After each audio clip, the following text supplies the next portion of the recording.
I'm Robbie Bell with Vital MX out here at Comp Edge testing the 2016 Yamaha YZ450. Jumping on the bike, I could definitely feel like the chassis was a little bit more spread out. It was stable going into corners for sure, but I still struggled when I first rode the bike with a little bit of front end traction. It would just get a little bit vague coming into corners. When I'd hit a rut, it would settle into the rut really well. It was just if there was a flat corner or that little, right when you start to lift the brakes, right before you'd hit the berm, I noticed there was just a little bit of vagueness there. But we played with the front end settings on the fork to get the front end to dive a little bit better, and that seemed to help.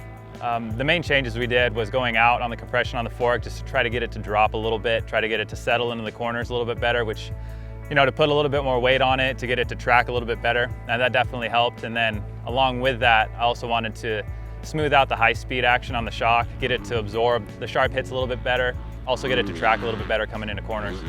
And a bonus is it comes with spring forks, so you don't have to mess with the air pressures or anything like that. It's a lot more user-friendly. And I think the action's a little bit better too, personally, with a spring fork compared to the air fork. Another new feature on the YZ is the launch control.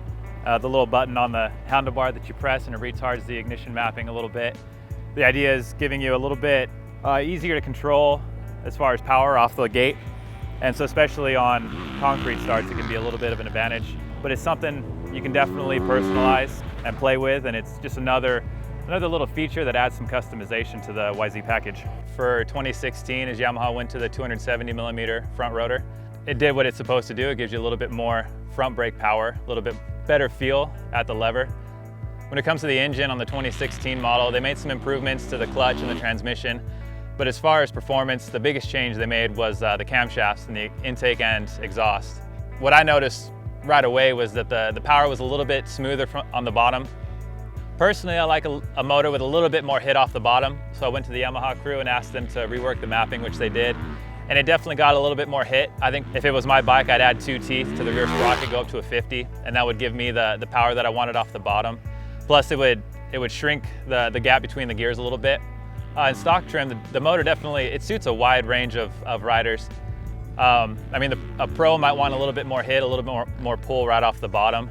But I think an amateur or a novice would definitely really appreciate how broad the power is, because it definitely makes a lot of power down low and it's really usable. And you don't have to shift a lot, which a lot of people I think will find is a bonus. For me here at Comp Edge today, I was in second gear for most of the track. There were just a couple times I was in third gear. The balance of the bike felt good to me. Through the air and braking into corners, the bike felt good. Accelerating out of corners, the bike felt balanced. What I did notice is the Yamaha feels a little bit heavier than other models. It's something that I definitely noticed. It kind of hinders the flickability of the bike for me a little bit. And it feels, I think it's almost compounded by the fact that the bike's just it feels a little bit more like a longer wheel-based bike. Plus it's one of the heavier bikes in the class. So it just feels a little bit heavier. But on the flip side of that, it's very stable. So I think that's just kind of a personal preference. You know, you can change triple clamps, change some aftermarket parts to get the feel that you want. With that, I think the 2016 Yamaha YZ450 is incredibly user-friendly, simple, and it's a great bike for a variety of different riding styles.